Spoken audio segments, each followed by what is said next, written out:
بسم الله الرحمن الرحيم. الحمد لله الذي أنزل على عبده الكتاب ولم يجعل له عوجا قيما لينذر بأسا شديدا من لدنه ويبشر المؤمنين الذين يعملون الصالحات أن لهم أجرا حسنا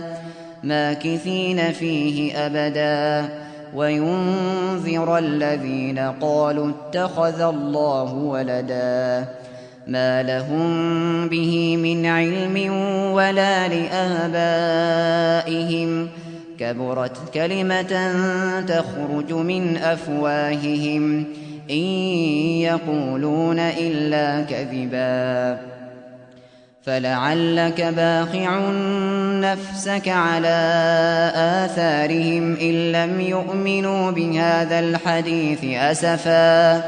إنا جعلنا ما على الأرض زينة لها لنبلوهم أيهم أحسن عملا وإنا لجاعلون ما عليها صعيدا جرزا أم حسبت أن أصحاب الكهف والرقيم